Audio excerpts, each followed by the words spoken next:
Hello friends, मेरे channel में आप लोग को स्वागत है। इस हफ्ते में वीडियो नहीं बना पाया। जैसे मैंने कहा था कि मार्केट में एक गिरावट आने वाली है।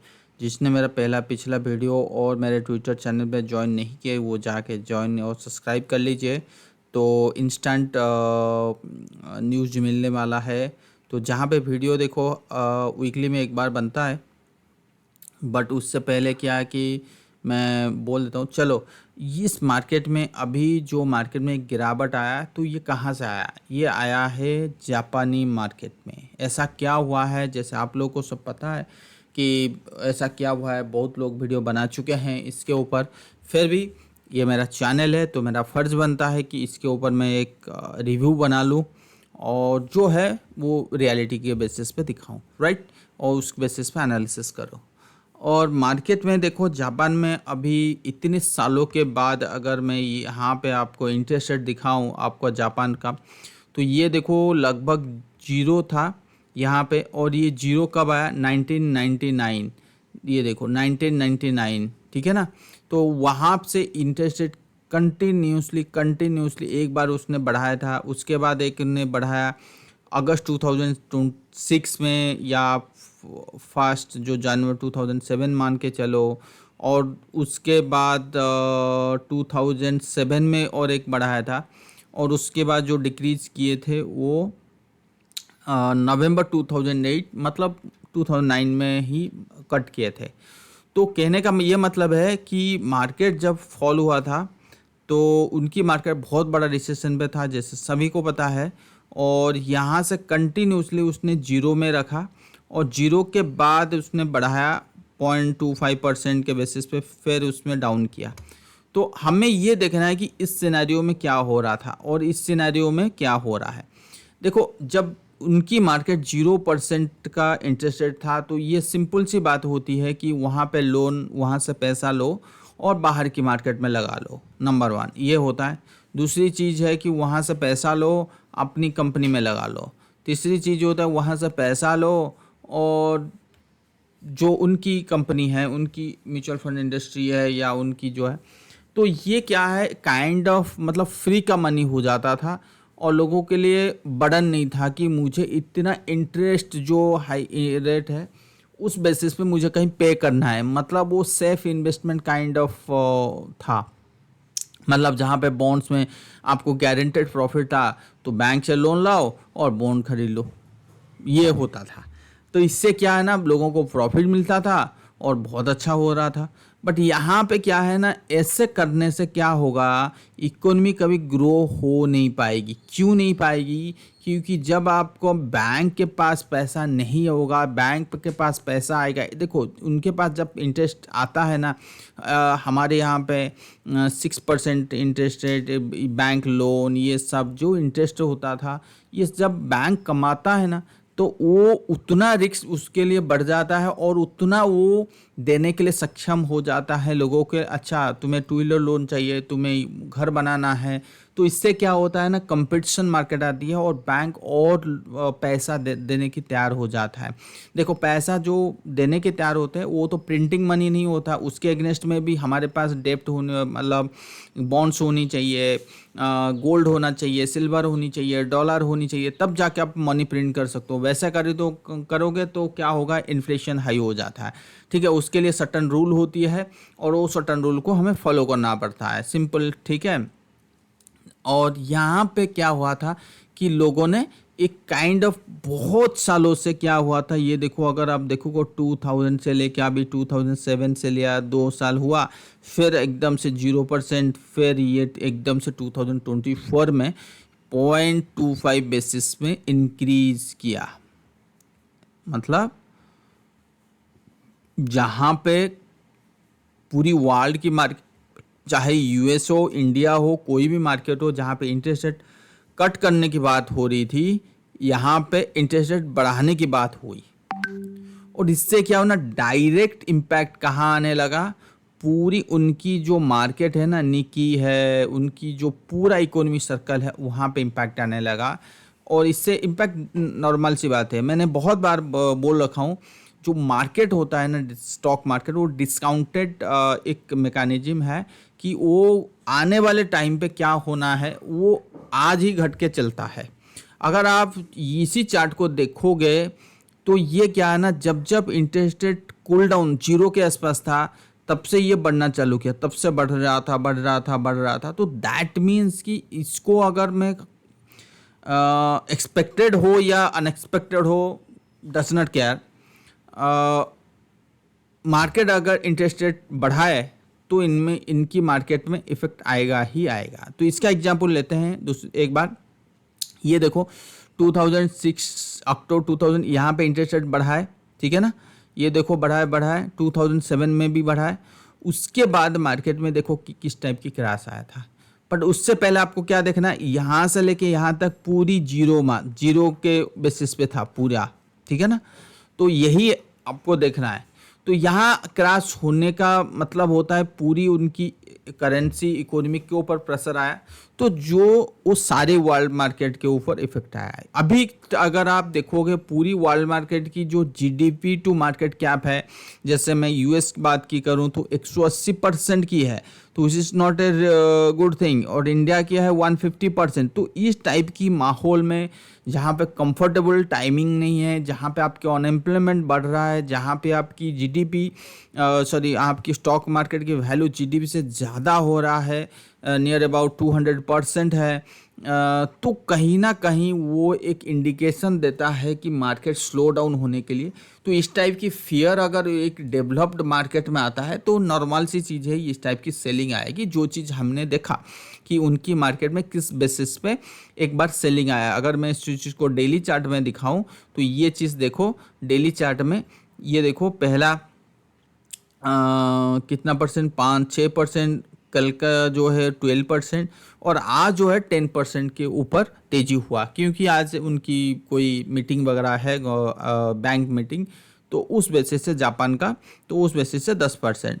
तो अगर हम पूरा चार्ट देखने की कोशिश करें, मंथली चार्ट की देखने की कोशिश करें और उसको मूविंग एवरेज के बेसिस पे भी लगाएं, so that will get the right information, तो क्या होता है कि ये जो हाई टच किया वो कितने सालों के बाद टच किया, यही चीज़ हमें देखना है कि ये जो हाई टच किया आफ्टर 2019, मतलब करीब 35 ईयर्स के बाद इस हाई को टच हुआ है। जो 35 ईयर का मतलब बहुत बड़ी होती है। यहाँ पे तेज़ी चालू हुआ 2009 पे और ये 2025 में टच हुआ।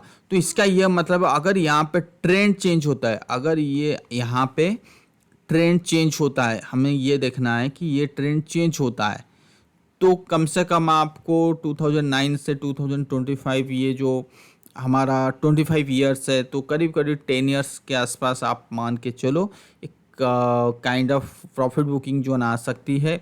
और अगर 10 ईयर नहीं आया तो प्राइस वाइज अगर हम देखें, अगर यही प्राइस है, यही टॉप है, तो मोटा मोटी यहाँ तक आ सकता है 24,000 तक आ सकता है फ्रॉम 42,000, मतलब करीब 50% की फॉल, 40% की फॉल, और यहाँ पे 20,000। तो ये मैं जो एक्सपेक्ट कर रहा हूँ आने वाले टाइम पे यहाँ तक आ सकता है। तो अभी आएगा?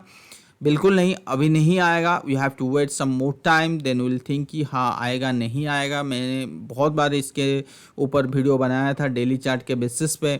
ये देखो डेली चार्ट मैंने बताया था, जिन लोग याद है तो बहुत अच्छी बात है। तो मैंने कहा था कि ये 1 2 3 4 5 यहाँ से हमें एक बार देखना पड़ेगा। देखो एग्जैक्टली उसकी जगह ही हमें फॉल मिला, ठीक है ना।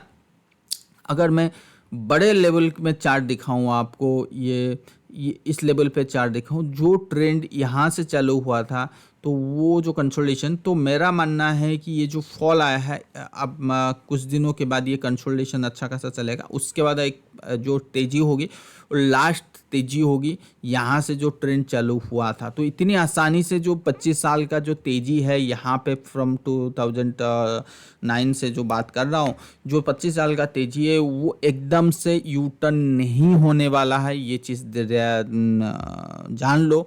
और ये स्लो एंड स्टेडी के बेसिस पे ही होगा।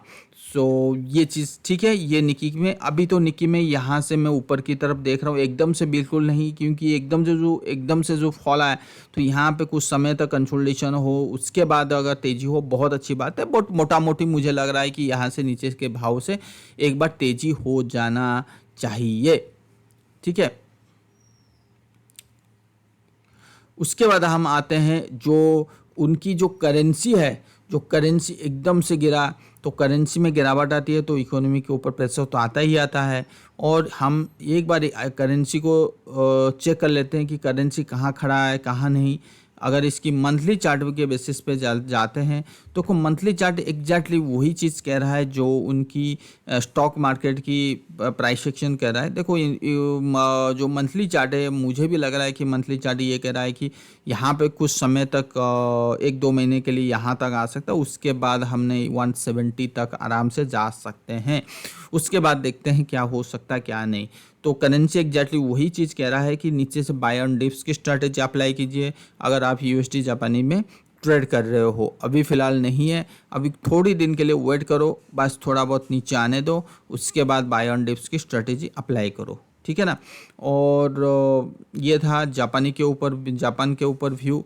अब आ जाता है उसको बेसिस पे अब चेंजेस क्या हुआ है। देखो, एक होता है शॉर्ट टर्म इम्पैक्ट, एक होता है लॉन्गर टर्म इम्पैक्ट। उनकी मार्केट में तो चेंज हो गया, पूरी दुनिया की मार्केट में क्या होगा, ये सबसे बड़ी चीज़ अभी ये घटना घटा है कि अब क्या करें। देखो, अब करने का सिंपल सी उपाय है। जैसे मैंने पहले भी कहा था कि मुझे यूएस मार्केट में ज़्यादा तेज़ी लग नहीं रहा है, स्पेशली S&P 500 में यहीं कहीं फॉल होगा, और एग्जैक्ट वही चीज़ कर रहा है S&P 500। और अभी भी still I am expecting it should touch at least this level 5000 level. So from 5000 level we will see a kind of a consolidation. We can say this is the head and shoulder pattern. हो सकता है उसके बाद एक last वाली तेजी हो सकता है। So till US election will not see any kind of a sharp fall और sharp kind of crash kind of situation. So buy and dips will be strategy जो रहेगी वो यूएस मार्केट में भी रहेगी, and will get a handsome good profit booking मतलब after some time. अभी तक भी तो मिल चुका है प्रॉफिट बुकिंग, और भी मिलने वाला है जो मुझे अभी तक एक्सपेक्ट कर रहा हूँ। इट शुड टच एटलीस्ट 5000, तो 5000 आ जाएगा, बहुत अच्छी बात है, बहुत बड़ी अच्छी बात है। नास्डैक में भी बहुत अच्छा खासा सेलिंग आ गया था। और जो डाउ जोन्स एक 1 देखो, मेरा मानना था कि डाउ जोन्स की चार्ट इनकी चार्ट से बहुत अलग होती है, तो यहाँ से एक बार तेजी होना था। So I am very much comfortable in the SPX chart, जो वहाँ पे मैं श्योर कहा था। और जैसे ही ये वाला क्लोजिंग आया तो अगेन आई एम एक्सपेक्टिंग कि यहाँ तक डाउ जोन्स आ सकता है। तो जो चीज़ हमें मिल चुका है, देखो एकदम से 1-2 दिन के अंदर तो कोई भी चीज़ नहीं आता। यहाँ पे देखो एक गैप डाउन मिला हमें, तो हो सकता है कि मे बी ये यहाँ पे एक कंसोलिडेशन कुछ समय तक करे, फिर फर्दर फॉल हो और वहाँ पे ही ट्रेंड चेंज हो, ट्रेंड ख़त्म हो जाए। मतलब बेयर ट्रेंड जो चल रहा है ना यहाँ से, या यहाँ से आप लेके चलो, यहाँ से पूरी जो उनकी मार्केट में ट्रेंड ही नहीं है उनकी मार्केट, तो वो ख़त्म हो जाएगा। उसके बाद एक लास्ट वाली तेज़ी हमें देखने के लिए मिलेगा। ये था यूएस मार्केट की बात है। निकी यूएस मार्केट लगभग बोथ आर शोइंग इक्वल। अब आ जाते हैं हमारी मार्केट के बारे में कि हमारी मार्केट क्या कहने की कोशिश कर रहा है। देखो, हमारी मार्केट इतना अलग है विच इज़ नॉटली ईजीली मतलब एनालिसिस नहीं है टू आइडेंटिफाई कि अच्छा उनकी मार्केट में अगर 6 मंथ to 8 मंथ का करेक्शन होगा, सो क्या हम भी will face the same thing. I don't know, but still I am expecting कि 22,000 तक आए, और आ गया, बहुत अच्छी बात है। 21,500 22,000, but kind of falling, kind of ये गैप डाउन इज सेइंग कि यहाँ पे अगर ये कंसोलिडेशन इस टाइप की भी होता है और तेजी हो गया ना, तो ये हमें एक नया ऑल टाइम हाई के तरफ ले जाएगा। सो ये फ्रॉम दिस टाइम मैं अभी से कुछ नहीं बोलना चाह रहा हूँ। क्यों? क्योंकि दो वाला ट्रेंड मेरे को नज़र आ रहा है, क्योंकि we are doing out perform.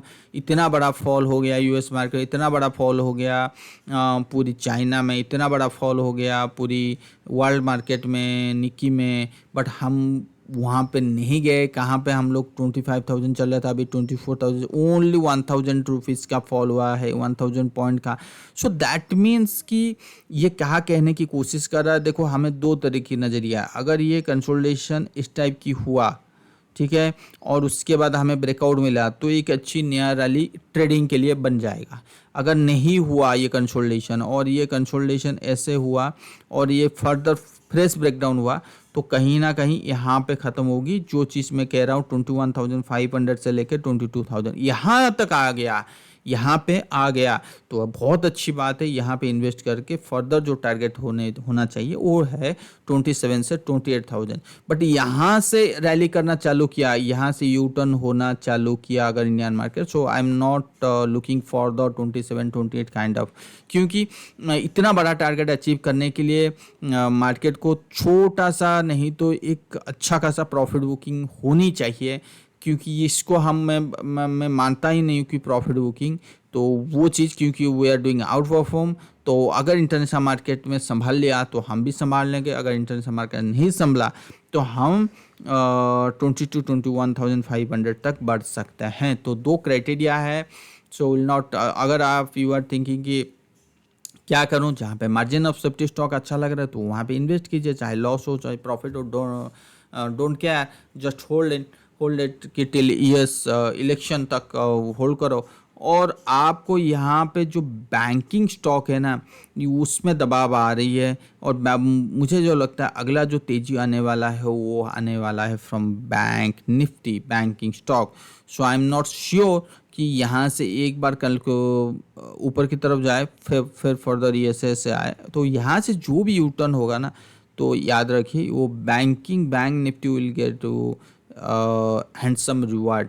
ये देखो रियलिटी कहाँ तक आ गया है, मिड कैप स्मॉल कैप बहुत अच्छे चल रहे थे, वहाँ पे एक बार गोल्ड सिल्वर में भी खराब आ गया। बट यहाँ इससे क्या एक माहौल चेंज हो चुका है, वो है US डॉलर में जैसे मैंने कहा था कि यहाँ पे फॉल होनी चाहिए, एग्जैक्टली यहाँ पे आ गया। फिर यहाँ पे मैंने बोला था कि यहाँ तक आना चाहिए, एग्जैक्टली आ गया। तो अब क्या करें, देखो दो क्राइटेरिया है। क्या, जब आपकी इंटरेस्ट रेट बढ़ रहा है तो मार्केट के लिए घाटा है। बट हम अगर यूएस मार्केट की बात करें, ठीक है, तो यूनाइटेड स्टेट्स इंडिकेटर जो भी है इनकी बात करें, इनकी बात करते हैं, एक बार लेते हैं इंटरेस्ट रेट।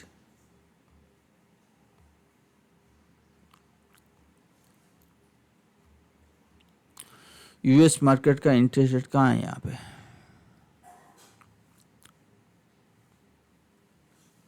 यहाँ नहीं है तो मेरे पास है, ऐसा नहीं है। इन्फ्लेशन है, गवर्नमेंट पेरोल, हाँ ये रहा, ठीक है। तो ये क्या, देखिए 10 ईयर्स का हम लेते हैं तो यहाँ पे कंटिन्यू 2022 में इंटरेस्ट रेट बढ़ रहा था और मार्केट भी बढ़ रहा था। तो जबकि इंटरेस्ट रेट बढ़ते का टाइम मार्केट गिरना चाहिए, बट यहाँ पे इंटरेस्ट रेट बढ़ रहा है और मार्केट बढ़ रहा है और वो आके 5.5% पर आके पहुँच गया। तो यहाँ पे बात हो रही है कि नियर सितंबर अक्टूबर के इंटरेस्ट रेट कट होगा, किसी भी हाल पे होगा इससे, तो ये मार्केट के लिए पॉजिटिव हो जाएगा।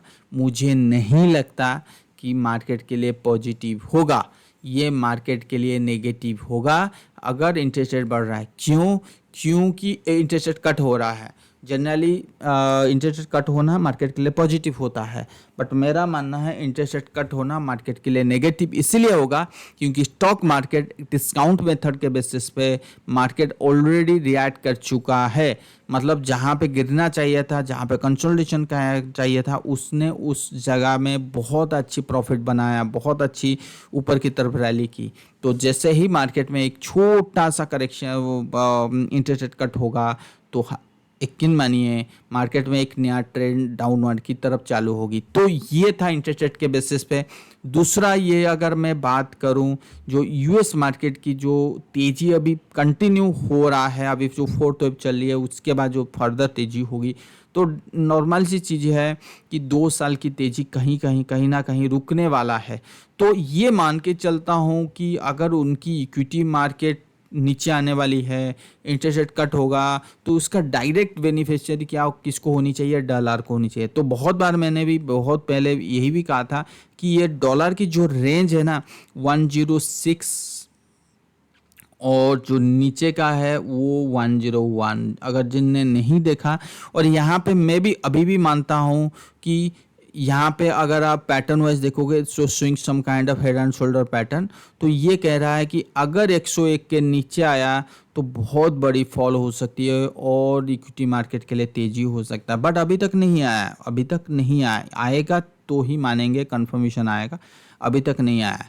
बट कुछ एनालिसिस ऐसा कहता है जब equity market last leg rally अभी पेंडिंग है, ये 2-3 महीने के अंदर जो भी तेजी आएगा उसके बाद उनमें फुल स्टॉप लगने वाला है। तो इसका ये मतलब है कि इनकी जो डॉलर इंडेक्स है तो फिर ये 101 या 101.50 इसके नीचे नहीं जा सकता। तो ऐसा हो सकता है अगर पैटर्न ऐसा बन रहा है, अगर ऐसा बन रहा है, ठीक है, और ये फर्दर ब्रेकआउट दे दिया 106.50, फर्दर ब्रेकआउट दिखा, मतलब यहाँ से तेजी हुआ, कंसोलिडेशन हुआ ऐसा, और ये ब्रेकआउट दे दिया, ठीक है भाई साहब, इक्विटी मार्केट में क्रॉस, हर जगह क्रॉस ही क्रॉस हो जाएगी, कमोडिटी में भी, मेटल में भी, हर जगह। तो हमें क्या देखना है, अगर बड़े टाइम फ्रेम पे इसको आप देखोगे तो बड़े टाइम फ्रेम पे मंथली चार्ट के बेसिस पे अगर आप देखोगे तो क्या दिखाई दे रहा है कि जो नियर स्ट्रॉन्ग रेजिस्टेंस था वो एक सपोर्ट बन गया, उस सपोर्ट के आसपास आपने यहाँ पे double bottom kind of formation बना रहे हैं। और यहाँ पे double bottom kind of formation कहाँ पे बन रहा है, एक सपोर्ट के पास, जो पिछला सपोर्ट का था, ये सपोर्ट मैंने बहुत एनालिसिस बहुत बार एक बताया हूँ, और ये सपोर्ट को रिस्पेक्ट दे के अगर ये 106.50 के ऊपर निकलता है तो फिर तो तैयार हो जाइए, मार्केट की जो अगला टारगेट होगी डॉलर की वो होगी 114। अगर मार्केट डॉलर यहाँ से यहाँ तक आना चालू हुआ 8-10%, तो डेफिनेटली इक्विटी मार्केट एक अच्छा खासा करेक्शन देखने के लिए मिलेगा। So you should prepare for both side, whether it's मतलब इसके ऊपर जा रहा है, नहीं जा रहा है, या नीचे जा रहा है। So you have to very very very very careful at this moment, should not be over investment. जहाँ पे लगता है कि कहीं प्रॉफिट बुकिंग करनी चाहिए, गो अहेड, और जहाँ पे लगता है कि margin of safety kind of stock लेनी चाहिए, वो चीज़ लीजिए। और मार्केट गिरेगा तो सारे गिरेंगे, चाहे मार्जिन ऑफ सेफ्टी कितना भी अच्छा हो, सो वो गिरेंगे। So at this time I am just looking for the large cap, not kind of the mid cap और स्मॉल कैप, बट ठीक है, मिड कैप स्मॉल कैप अच्छा भी लगते हैं और मैं बाय करता हूँ। But basically I am focusing, अगर लार्ज कैप हो, अगर लार्ज कैप यहाँ पे ज़्यादा रिटर्न दे ही नहीं सकते compare to small cap mid cap, but जब लास्ट लेग रैली होता है फॉर 1 ईयर के लिए, तो उस टाइम पे हो सकता है काफ़ी कुछ स्टॉक में गिरावट आ जाए, तो वो आपकी पोर्टफोलियो में ना हो। तो इसीलिए मैं लार्ज कैप के ऊपर ध्यान देता हूँ, ठीक है। दूसरी चीज़, मैंने एक बार बताया था कि एडी लाइन गिर रहा है, एफआई का बहुत ज़बरदस्त बाइंग पोजीशन हो चुकी है, ओवर वैल्यूड, तो कहीं ना कहीं मार्केट में करेक्शन आना था, तो जो चीज़ आ गया हमारी मार्केट। बट मैं अभी भी ये भी मान रहा हूँ कि 22,000 अभी तक नहीं आया, दैट मीन्स कि कुछ तो होने वाला है। अगर यहाँ पे अपने आप को सपोर्ट दिया तो मैक्सिमम 25,500, 25,800 यहाँ तक आ सकती है, मैक्स टू मैक्सिमम। वहाँ पे पार्टिसिपेट नहीं करना है, बट 21,500, 22,000 आ गया तो वहाँ पे बाइंग की पार्टिसिपेट करनी है।